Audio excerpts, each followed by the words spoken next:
Welcome to the Trades here on Film Fanatics channel. This is the segment where we cover some of the hottest stories on in the entertainment industry. We got a look into the Marvels, the first trailer for the movie to coincide a couple weeks before Guardians is coming out. Got Brie Larson and Tiana Paris and Iman Vellani switching places a lot every time they use their powers, which is kind of freaky.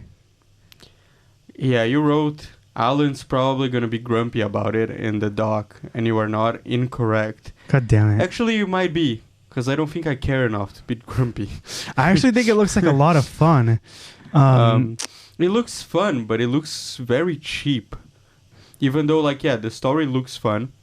I like the actresses. I loved Ms. Marvel, the show. So, it looks fun. It just kind of sucks that it looks like they shot it all on green screen in 2005. Okay, well, 7 months. We'll have to see if anything changes. I'm excited for this and for Guardians because I think if they let James Gunn and Nia DaCosta cook, it's going to be something really good. I'm expecting it to be better than the first movie, but even that I didn't dislike. Me neither. And Iman Vellani was so much fun in that show, and it's really great that they're going to be a team. I'm more excited for this than a lot of the other ones coming out. I loved seeing Monica and Carol and Iman Vellani's, I forgot her name, the name of the character. Kamala Khan. So I'm excited to see them, but I'm just upset that it looks very cheap. Okay, the second piece of news actually managed to do the impossible for me, and it got me excited about Star Wars again, which is something that I did not see coming. Star Wars Celebration was last week, if I'm not mistaken, and a bunch of news came out. Some trailers came out for Ahsoka and all that. We're not gonna talk about those. We're more gonna talk about the movies that were announced. First Star Wars movies to hit the Cineplex since 2019's The Rise of Skywalker, that everyone loves. Very fun movie.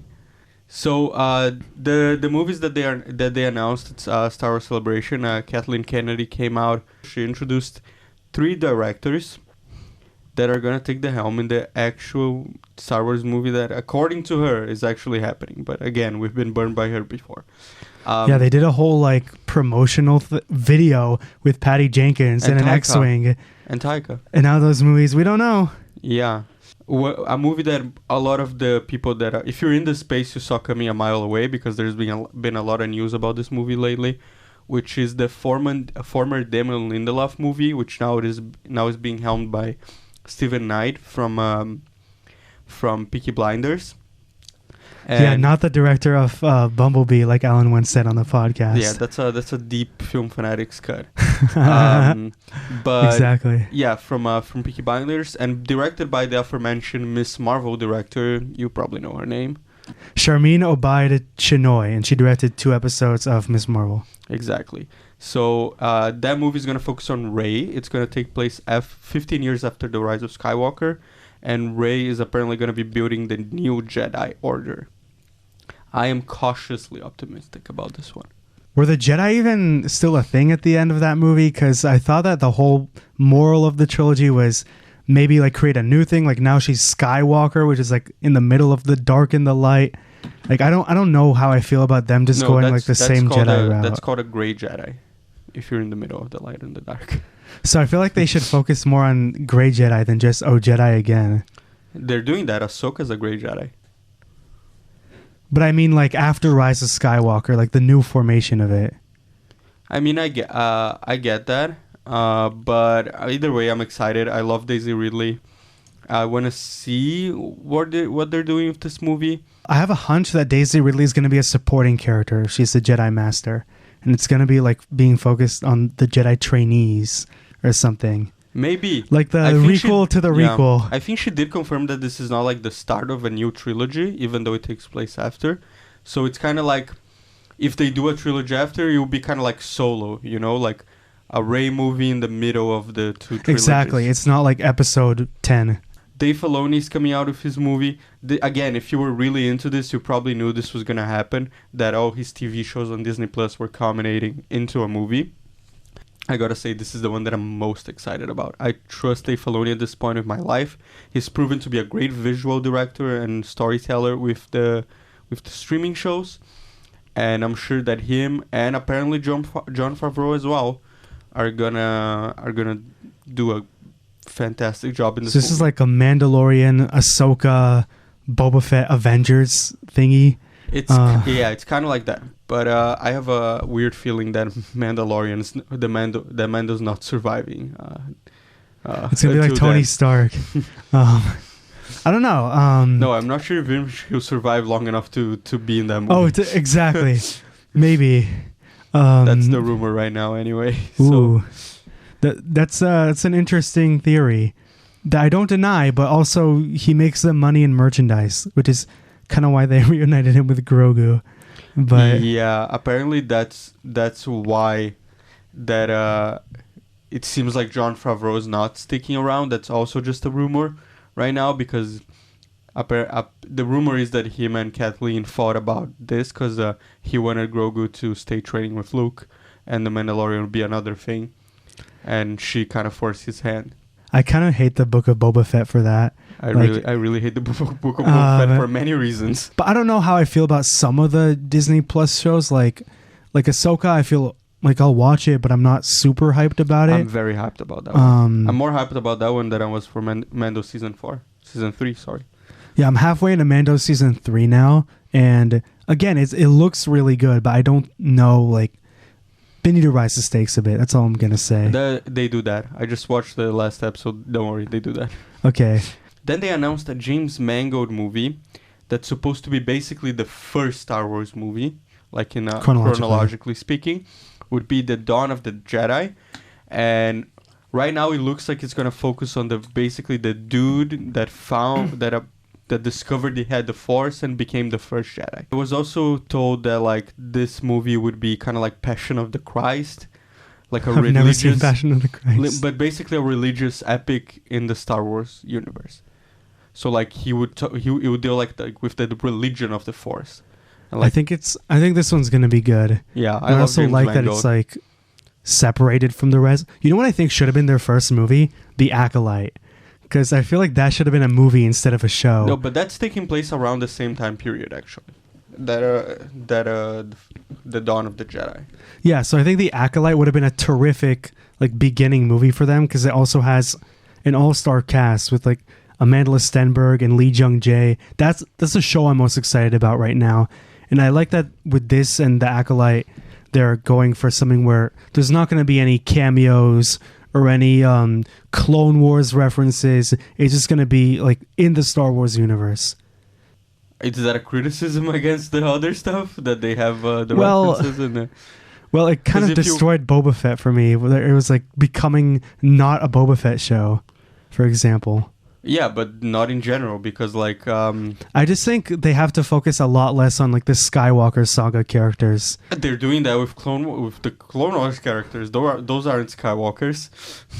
I just think they should separate themselves from, like, for example, Skeleton Crew looks like it's going to be something completely new, which I'm all for. I hate that. I already hate it. I hate kids in general in TV shows and movies. So there you go. You lost Alan. You already lost John Watts. So another little piece of news, a really fun one. Nicolas Cage was on The Late Show with Stephen Colbert this week to promote Renfield, and he revealed his top 5 personal Nicolas Cage movies. So here's the list for you. He referenced Mandy, Pig, Bringing Out the Dead, Bad Lieutenant, and Joe, which he did with David Gordon Green and starring Ty Sheridan. Have you seen any of these? Not really.